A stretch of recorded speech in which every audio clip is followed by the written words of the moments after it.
Welcome to another episode of Back to the Nets, guys. We have with us Samved and Keyur. Hey, guys.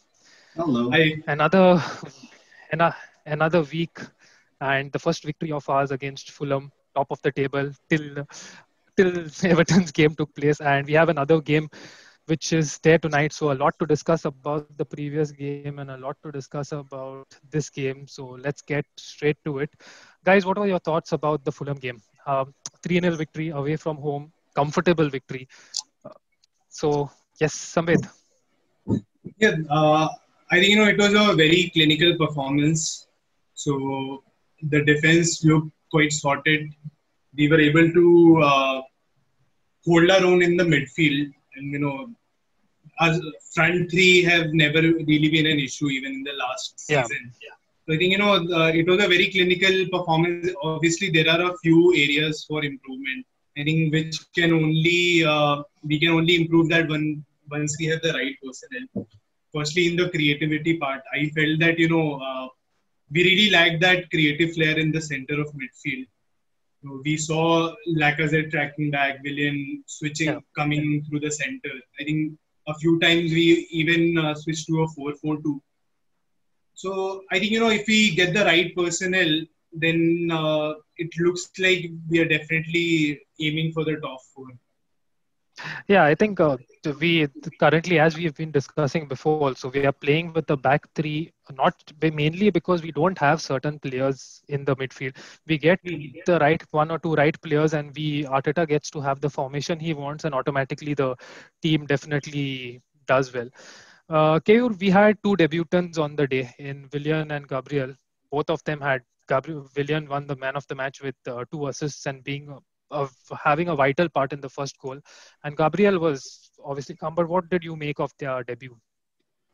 The biggest thing was Gabriel looked like a defender who was meant for PL. One of the things that was he won, I think, 8 or 9 different tackles, but he did them without sliding. So no Yeah. sliding tackles, which was a Yes. massive plus. But then again, Fulham was not really known for their pace, so I would say that he hasn't been tested yet, but he looks like a finished material.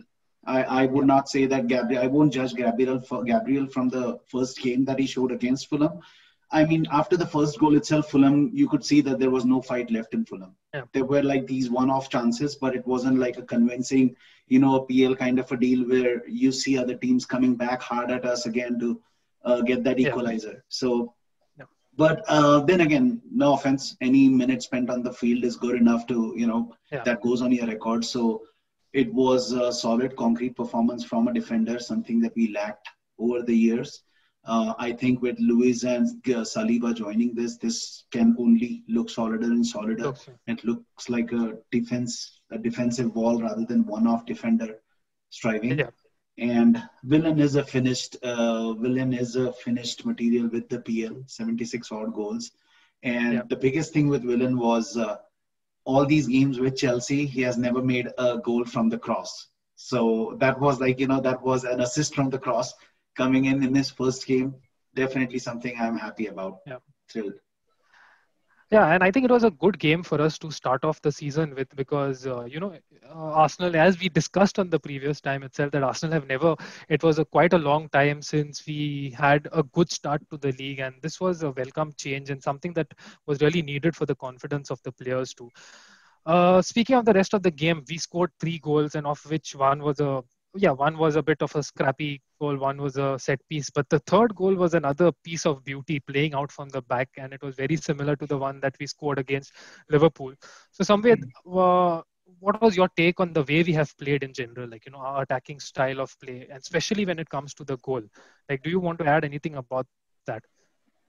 No, I think this shows the way that the goal was created.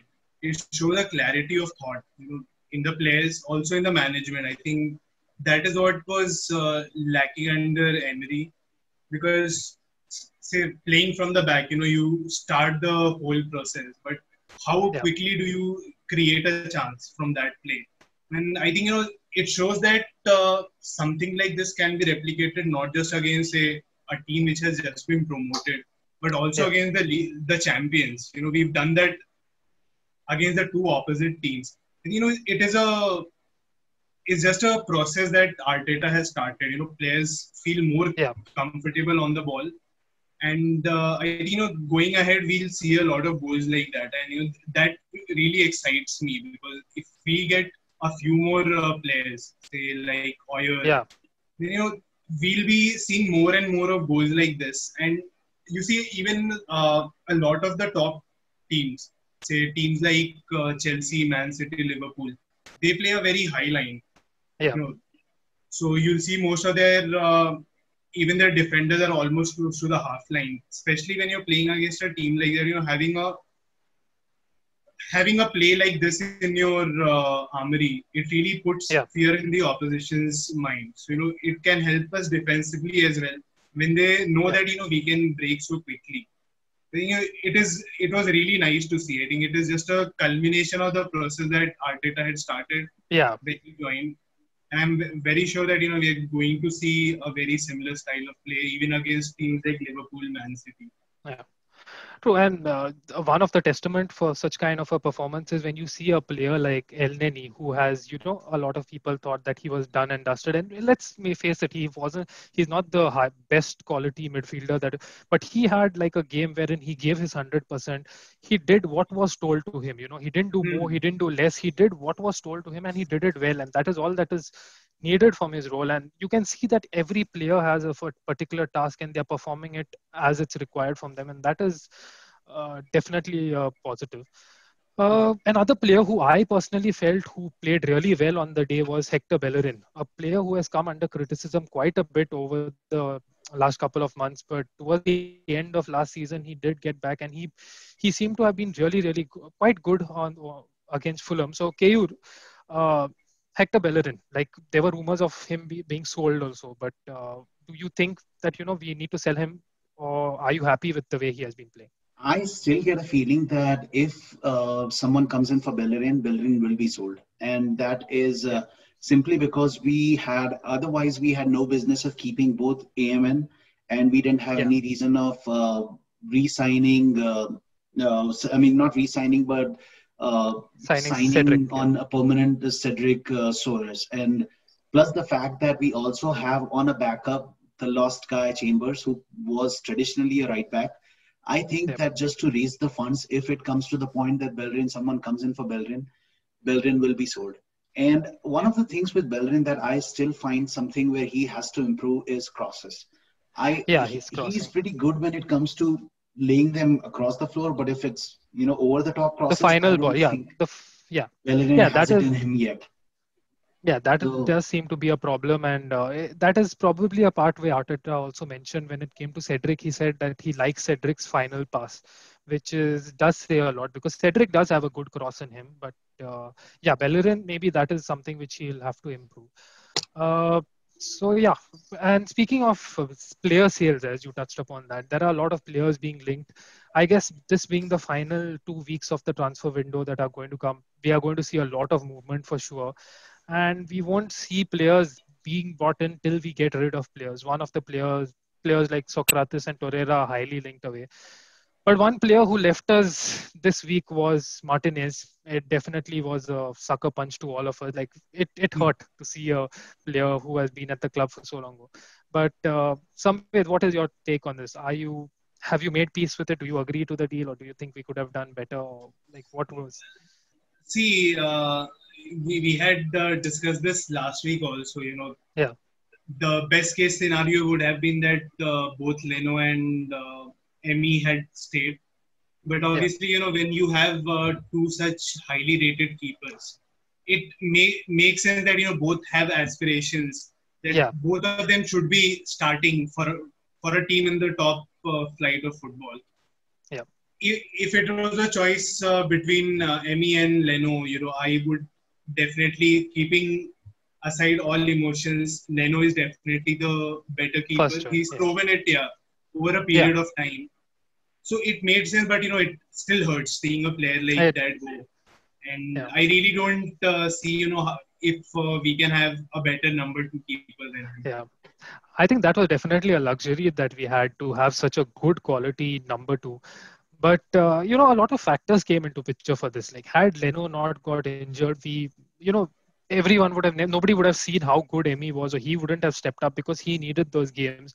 And at the end of the day, getting 20 million for a player who has had a standout season of just say 1 month says a lot for, and it's good business for Arsenal at the end of the day. Yeah, definitely. I And mean, for a yeah, you know, selling a player with a small sample size of say 20 odd games, getting 20 yes, million, I think that's the best bit of it, business it's that it, Arsenal has ever it's done. yeah. And Arsenal have usually been criticized for not doing their business well, but this is something which is a good move. Of this 20 million, so far the rumor is that we are going to spend around 1 million or 2 million for this new goalkeeper from a French club, Dijon, which is who's an Icelandic goalkeeper, Alex Mhm. Runarsson. So, Keyur, did you read about this guy, or do you know? I mean, anything? I think he's a filler. He is going to be a Yeah, filler. He may get an extended run maybe in the League Cup, but FA cup Cup as and well. Based on his yeah, performance in League Cup, he might get a chance in FA Cup. We don't really know. But until I have honestly not seen him, don't even know his stats. It was a complete nobody that Edu and Arteta decided to pick up. So yeah. far, what we have seen, trust the process, and I'm Trust the sure process. Edu knows what he's doing. With Yeah, Martinez, one of the things that I will add is I give him immense kudos for even joining a club like Aston Villa. Shows what aspirations yeah, he has. He would rather, be a starter than be on the bench and not be a true. first goalkeeper, first choice for Argentina. So definitely something that deserves a pat on the back for. And the other thing that the positive side is he could have been sold for 2 million had Leno not been injured. Yeah, So true. now we get 20 million. So So you know what? that Let's that just that is yeah, that is definitely a positive. I mean, the 20 million makes his exit seem a bit okay. So that is, considering the fact that we have lost players like Ramsey, Welbeck, players who could have fetched us good amount of money, we lost them for free. And then you see how we've got, luck has played in our way to get good money, decent money for Martinez. That's a good start, of course. Moving to other positive news this week, one of the best news of the week was the final official announcement of Aubameyang's long-term contract. Phenomenal player, scored against Fulham. I don't think anybody would have a problem against giving him a contract, right? Does anyone have any problem, any doubts with that? I think you'll have to be out of your mind Yeah, to think that Aubameyang doesn't deserve a filthy yeah, rich contract. I mean, if there's one player in our team, who deserves that kind of money, it is definitely him. yeah, He wins us games. He scores all the goals that we yeah, score, almost all the goals that we score. yeah. Yeah, I No, think uh, the Aubameyang extension uh, it shows few things. For a player like Aubameyang to sign on him, because this yeah. is most likely going to be his Last final pick. foray. Yeah, After yeah, this, he most likely never play in a top team in a top tier football. So it shows that he has faith in the process. He's really convinced by the kind of project that we have going at yeah, Arsenal. I think that will also help us attract some other players. Maybe not in this transfer window, but at yeah, least in the next year or so. I think really we can really build a very good squad on the back of this, because yeah, it shows not just the players at the club, but it shows the people outside the club also that Arsenal is showing ambition. yeah, Had we done the same thing with Alexis, I think it would have had the same message. yeah, But thank God we sold him, yeah. or we let him go Exactly. rather. Yeah. So one of the things that Aubameyang said was he believes in what Arteta has planned for us, and Arteta did play a big role. And KU, before this call, we were just casually talking about how you seem to be really excited for this season under Arteta. So can you just elaborate on how excited you are for this season? I like just what you told, and especially if this Arsenal under Arteta. did touch base on that. That there were Yeah. two goals that were scored, one against Liverpool and one against Fulham, which was the exact setup, ball coming in Yeah. from the right over the head. it shows we are practicing.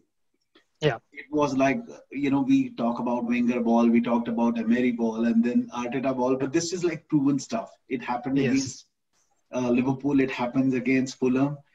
It's massive. It's like you can see things happening, and Arteta has been known to always assist youngsters. Even Leroy Sané, when he went Yeah. from Manchester City to Bayern, he did mention that Arteta has a massive hand in how he improved Arteta during their practices.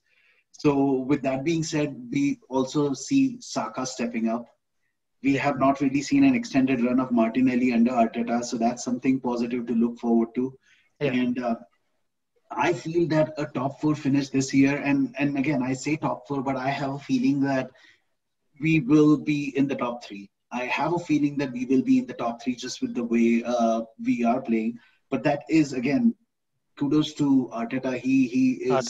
He has a vision. He can get the best out of the players. El Neni, for instance, was known for Yeah. passing the ball sideways or passing it back. Sideways. Yeah. Yeah, Yeah. and Yeah. now with Arteta, you can see that he's not really, Progress. not making Yeah. incisive passes, but at least he's making an attempt to Yeah. do what is asked of him. Like, okay, this True. is your basic job. Let's take it one step further. Yeah. So, So, True. just to add a little to that, in the past, especially in games like this, the ones against Fulham, we even teams under Wenger, we were quite pedestrian at times. We would just keep passing the ball sideways without any real intent. What was really good to see that right from the start till the end, we were going for it. We were just, Yeah. Going for it. Even when we went 3-0 up, we were still looking to score more goals. Yeah. We'll have to wait and see how it goes throughout the season. But that kind of intent, I think it was missing, especially under Emery, because Yeah. even against the smaller team, we would hold possession, we would just keep Yeah. passing the ball sideways without really intent. Really find it hard to break Sure. defenses. I think Fulham Yeah. really did very well in the first half. Even though we did score, I think especially in the first 30 minutes they were very tight, but we kept on pressing, and that really shows that there is something different about how we are playing under Arteta. Yeah. and to add to that, So one of the things that I feel yeah. is taking it back to the first game of the new year, we played United. And Yeah. there were times when United was really dominating, but the way Arteta had set it up, we slowed down the game. It was Yeah. something that we had not done in Emery era or in the Yeah. late Wenger eras, where we tried to continue attacking, tried to get the Yeah. ball, but Arteta had all 11 behind. He was like, okay, Yeah. let them get their few Yeah, moments of. actually speaking, that is a very important point because prior to Arteta, you can say Emery had it to some extent, but definitely it was never rarely the case under Wenger. Arsenal struggled to hold on to a lead because we didn't, we never park the bus at the end of the day, irrespective of what people say. Sometimes it is needed, and even if we park the bus, we were never good at it. But here under Arteta, it's solid. Like everybody is committed to defending together, which says a lot. So speaking about the other side of defending is where we are, Arsenal's attack comes into picture. And over this week, or rather couple of weeks, but the rumor has been that Arsenal have been after Jose Mawar from Lyon. And he seems to be one of these attacking midfielders and someone who Arsenal could definitely do with. A rumored bid, a 40 million bid is going to be made is what has been said this week. Samved, how important is it? Like, would you prioritize getting someone like Awar right now? See, definitely, I think that is one of the priority areas, especially because now it has become clear that there's definitely no role for Mesut Ozil in the team, and we don't have any other player, any other attacking midfielder, or even a box-to-box midfielder for that matter. I think that is definitely a high priority area for us. Yeah. We are short of players, not just attacking midfielders, but even if you look at the bench, the rumor is also that some of the academy guys are also going to go out on loan spells, including guys like Reece Nelson. So, we definitely need to strengthen our squad. This current squad is good enough maybe for a top six finish.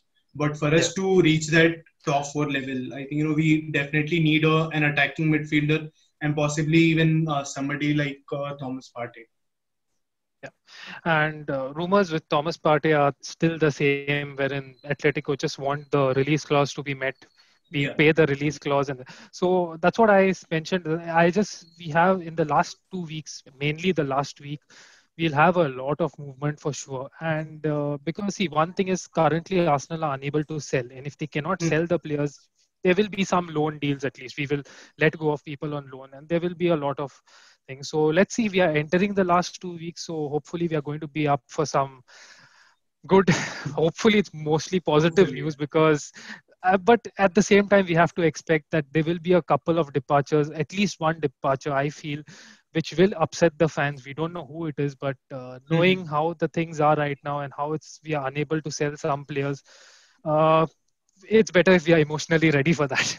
Yeah, I Okay, think moving Hector on. Bellerin Yeah, looks most likely. I think yeah, if PSG yeah, comes up with a deal which is a decent enough deal, yeah, something in excess of 25 million, I think true. Arsenal will not think twice. Yeah, someone like that's what I say. People like Bellerin, Lacazette, or maybe somebody else will be under this radar, wherein they could be players who will go because we need the cash Yeah. if we want to buy the two players. So let's see. Anyways, Yeah. moving to the final segment of the thing is we play West Ham United today, and Keyur, your thoughts on how we are going to what's the game going to be like against West Ham? I feel we will have both. We will try to include both Pepe and William today. And one of the things I say that for is Jaka being injured. Jaka may not be a starter today. So we may see the El Neni and Ceballos pivot, or maybe we see El Neni being the DM and William trying to get a more central role, trying to squeeze Pepe on the right. Uh, but that again, Arteta has surprised us all. In Yeah. many cases, he might just start Joe Willock. We never know. So, but Pepe is, I think, too big of a player to be benched week in week Yeah. out. So I see that Pepe will get a nod. I think Bellerin might sit out. AMN might move to the right and Saka to the left, Yeah. just so Saka get Uh, game time as well. But I think under Arteta, one thing we should stop doing is predicting the lineup because he will definitely surprise us for sure. So yeah, Samved, are you expecting anything different in this game against West Ham tonight? Uh, I think, we might, like Keyur said, we might see Pepe start and Willian playing a more central role. I think what I'm more interested in seeing is the formation, because even like I had said, even against even the game against Fulham, we saw that we were moving to a 4-4-2 setup or 4-3-3 setup. I think I'll be more interested in seeing, whether we play three at the back or we start with four defenders at the back. I think that is the only thing I'm looking at in terms of personnel. Given the options that we have, if Xhaka is injured, then Ceballos and El Neni will start, and Willian might play ahead of them. So that is Yeah. the only thing. I think most likely it is going to be a 4-3-3. We'll have four defenders. The three midfielders I'm expecting is El Neni, Ceballos, Willian, and our front three, Front three. Pepe, Laka, and Oba. That's what I'm expecting. Yeah. and So yeah, one and of the I would say things, that yeah, yeah, yeah. one Go thing ahead. that I would say today is I today would be a real test Gabriel, considering Gabriel, yeah, yeah, both of them, the forwards that they have, Antonio and who was the other one? I mean, I don't know if Wilshere gets a game, but I think Holler no, was the other Wilshere one. is yeah, Haaland. Yeah, Wilshere is injured. Yeah, So if surprise, surprise, Wilshere is injured. But okay, if these two get a game, I think they are a little bit more physical than what Fulham had to offer. So it will be a yeah, good, it will be a good test for Gabriel. yeah. My personal take is that West Ham will park the bus and it will take something special. So let's see. So let's go to taking the predictions for tonight. Samved, your prediction for the game. Okay, so I think I'm going to be a bit more bold. Last time I had said 3-0. I think we are going to win at least 4-0 because Okay. if we start with the Willian and the front three, there is bound to be goals. Okay. So yeah, And 4-0. I KU, will your prediction? stick with 3-0 as well. I think the defense is solid enough, but 3-0. Yeah. I would go with the 1-0. It's going to be a tough game, but we should nick it hopefully. So yeah. So thank you guys for joining in today. Hopefully we can catch up either for a post-match or a midweek, Mhm. and let's see when we can discuss what is going to happen for the West Ham game. And we have a midweek match against Leicester. I don't know Yeah. about the telecasting thing, but we have a League Cup match, so there is midweek football for us to watch and discuss too. So looking forward to it. Thanks for coming on another episode, and we look forward to catching up with you guys next time Thank to you. discuss Pleasure. more of the same. Yeah. Cheers, Thank you, guys. guys. Thanks. Cheers, Bye. guys. Yeah. Bye.